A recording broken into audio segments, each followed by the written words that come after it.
Salam alaikum, bismillah ar-Rahman ar-Rahim.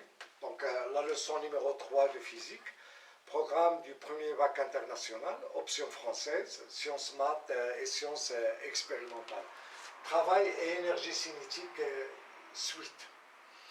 Donc voilà, on a déjà vu deux vidéos sur cette leçon. La première vidéo, on a vu la définition de l'énergie cinétique, d'un solide en translation et d'un solide en rotation autour d'un axe fixe delta. La deuxième vidéo, on a vu deux exercices d'application. Un exercice d'application concernant l'énergie cinétique, le calcul de l'énergie cinétique d'un solide en translation. Le deuxième exercice d'application concerne le calcul de l'énergie cinétique d'un solide en rotation autour d'un axe fixe delta. Et dans cette vidéo, on va voir le théorème de l'énergie cinétique. Mais avant de parler du théorème de l'énergie cinétique, on va parler du principe de l'inertie que vous avez vu l'année dernière. Donc si on a un solide qui est soumis à plusieurs forces telles que la somme vectorielle des forces est égale au vecteur nul, alors la vitesse, le vecteur vitesse du centre d'inertie reste constante. Donc ça veut dire que l'énergie cinétique du solide est constante. Donc les forces ne travaillent pas, l'énergie cinétique du solide reste constante. Donc on va se poser la question que se passerait-il si la somme vectorielle des forces est différente du vecteur nul? Donc si la somme vectorielle des forces est différente du vecteur nul, ça veut dire que la vitesse, le vecteur vitesse ne sera pas constante. Et par conséquent, l'énergie cinétique du système ne sera pas constante. Donc justement, c'est ce qu'on va voir, c'est la relation qui existe entre les travaux, la somme des travaux des forces exercées sur le solide et la variation de l'énergie cinétique. Pourquoi? Parce que si les forces travaillent, le système va acquérir, ou bien le solide va acquérir de l'énergie sous forme de l'énergie cinétique. Donc, théorème de l'énergie cinétique, on va le voir à partir d'une activité. Donc, on libère son vitesse initiale, un autoporteur, sur une table à coussin d'air, inclinée par rapport au plan horizontal, d'un angle alpha est égal à 5,8 degrés, et on enregistre le mouvement de l'éclateur central, M, voire schéma. Voilà, donc on a une table à coussin d'air inclinée d'un angle alpha par rapport au plan horizontal, et on libère un autoporteur, voilà l'autoporteur, voilà, sur cette table. Donc l'autoporteur va glisser suivant la ligne de plus grande pente. Et on enregistre le mouvement de l'éclateur central. Donc on obtient M0, M1, M2, etc. La masse de l'autoporteur, c'est M égale à 695 grammes. On obtient l'enregistrement suivant, voilà cet enregistrement, M0, M1, M2, M3, etc. Et l'intervalle de temps entre deux enregistrements successifs est tau égal à 60 millisecondes, qui est égal à 0,060 secondes. Parce qu'un milliseconde est égal à 10 puissance moins 3 secondes. Première question, calculer la variation de l'énergie cinétique entre les points M3 et M9. Calculer la somme des travaux de toutes les forces exercées sur l'autoporteur entre M3 et M9. Les frottements sont négligeables. Calculer la somme des travaux, comparer la somme des travaux avec delta EC. Donc on passe tout de suite à la solution.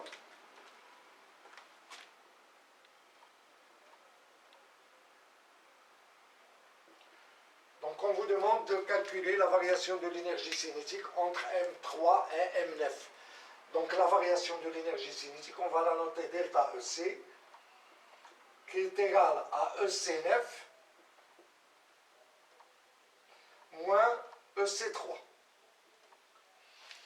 Donc EC3, c'est la vitesse au point M3, donc EC3 est égal à 1 demi M V3 au carré. Donc la vitesse V3 au point M3, on considère que cette vitesse instantanée, elle est égale à la vitesse moyenne entre M2 et M4. Donc voilà, pour calculer la vitesse à un instant t, il suffit d'encadrer cet instant entre deux instants, ti-1 et ti+1, qui sont très très proches et qui encadrent ti. Donc on encadre M3, voilà, on encadre M3 par M2 et M4. Et on écrit que V3 est égal à M2, M4 sur 2 taux, car l'intervalle de temps entre l'enregistrement de M2 et M4 c'est 2 taux, donc application numérique, ou bien EC3 est égal à 1 demi M, M2, M4 sur 2 taux au carré. Donc application numérique, EC3 est égal à 1 demi multiplié par 0,695. Pourquoi? Parce que cette masse elle est en grammes, il faut la convertir en kilogrammes.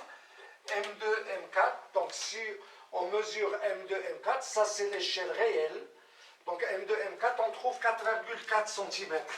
4,4 cm, c'est 0,044 mètres.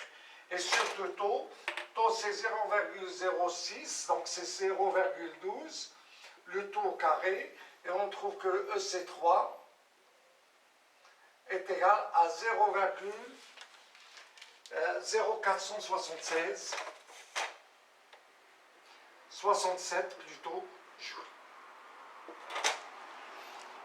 Pour EC9, EC9 est égal à 1 demi M V9 au carré, qui est égal à 1 demi M.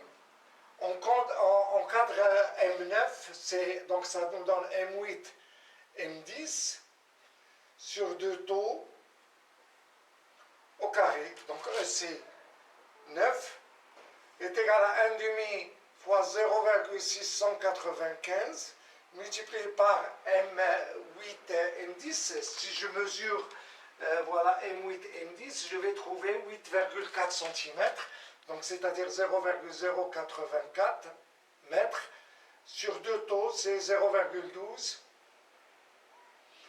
au carré. Et tout calcul fait, ça vous donne EC9 est égal, EC9 est égal à 0, voilà, 0,1702 joules pour garder là 3 chiffres après, 4 chiffres après la virgule. Donc delta EC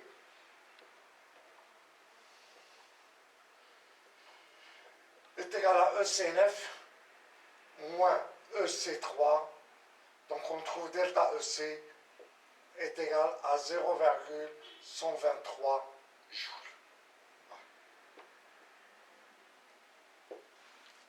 Ça, c'est pour la première question.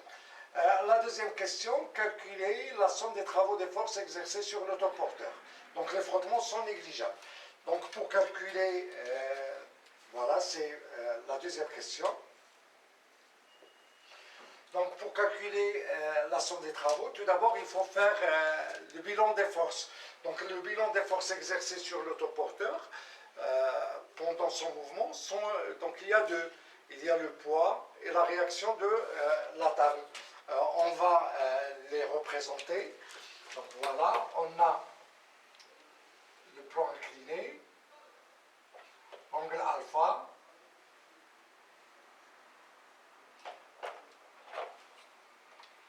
Voilà, et l'autoporteur, c'est ça. Donc on va représenter cette coupe. Voilà, on ne va pas représenter toute la table, mais une coupe verticale. Donc l'autoporteur, il est soumis à l'action du poids P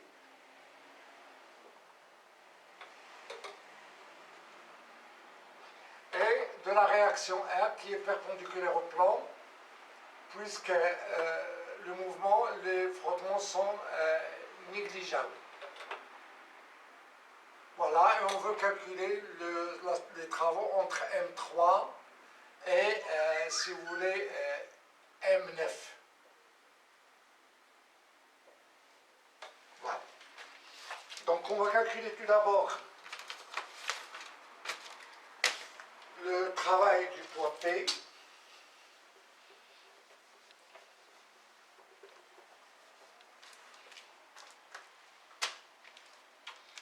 donc le travail du poids P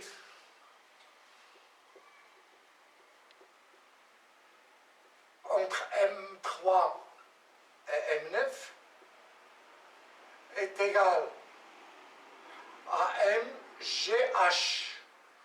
Voilà, parce que l'autoporteur descend, son travail est positif, il est moteur. H, c'est la différence de hauteur entre M3 et M9, donc H c'est ça. Voilà, on a l'angle alpha.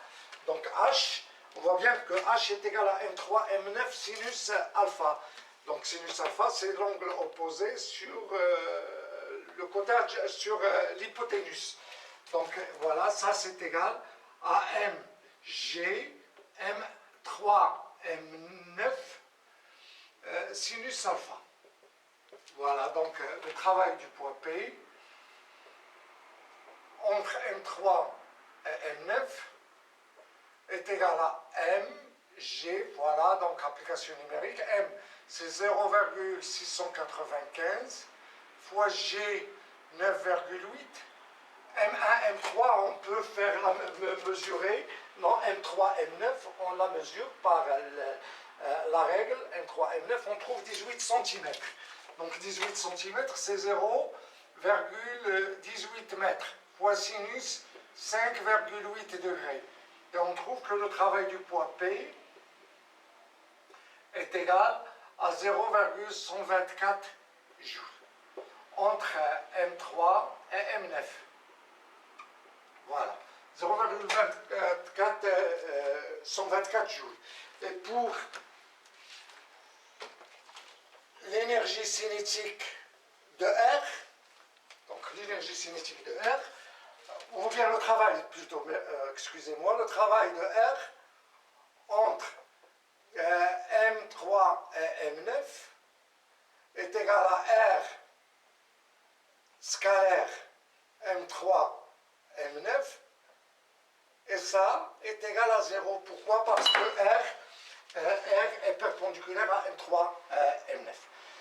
Donc on calcule donc la somme des travaux.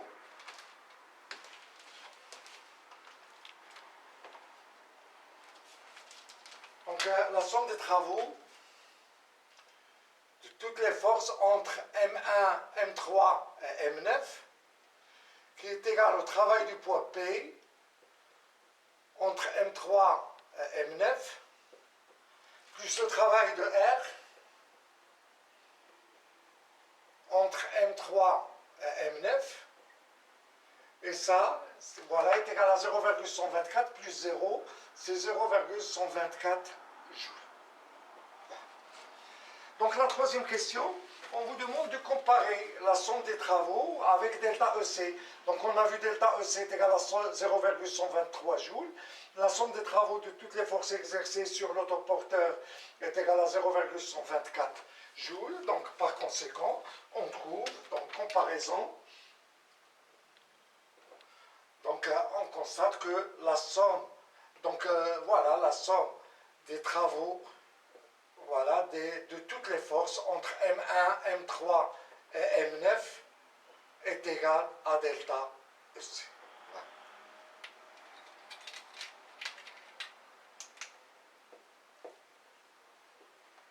Voilà. Donc si on généralise ça, on va obtenir le théorème de l'énergie cinétique. Donc on va énoncer le théorème.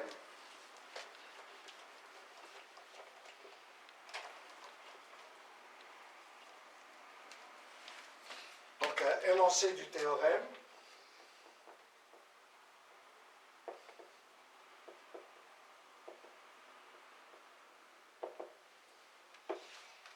Donc qu'est-ce qu'on va dire? Qu'on travaille dans un repère galiléen. Voilà notamment le repère terrestre. Donc c'est un repère galiléen. Donc dans un repère galiléen,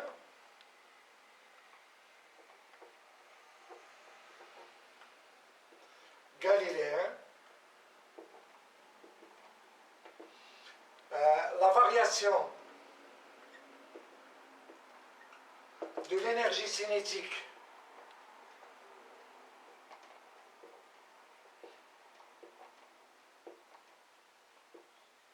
d'un solide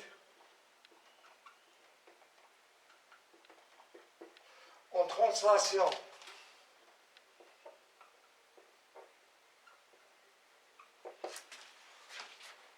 ou en rotation autour d'un axe fixe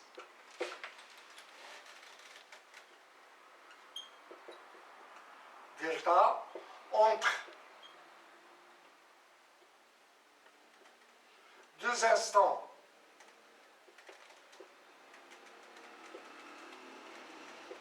T1 et T2 est égal aux travaux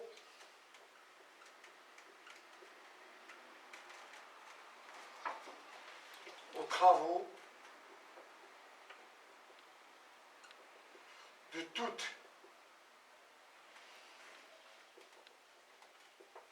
les forces exercées sur ce solide entre ces deux instants.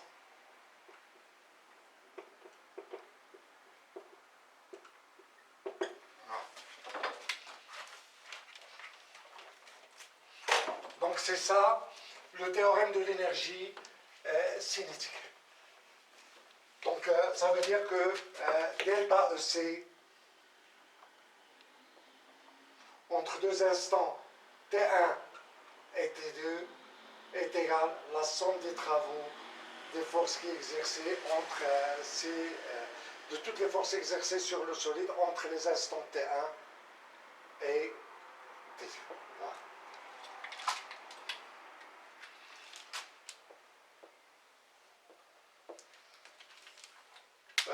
Donc si on a le cas de la translation, on a EC2, OC2 moins EC1, c'est 1 demi M V2 au carré moins 1 demi M V1 au carré est égal à la somme des travaux de toutes les forces exercées entre les instants T1 et T2. Et cas de la rotation,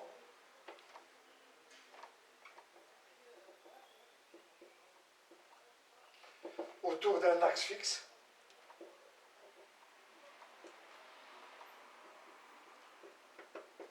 delta, on sait que l'énergie cinétique c'est 1 demi J delta oméga au carré.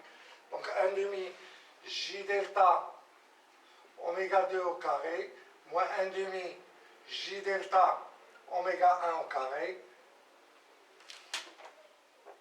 est égal à la somme des travaux de toutes les forces exercées sur le solide entre T1 et T2. Donc ainsi se termine cette vidéo sur le théorème de l'énergie cinétique. Et si vous aimez ce que je viens de faire, faites j'aime, partagez la vidéo et s'abonnez à la chaîne. Et à bientôt.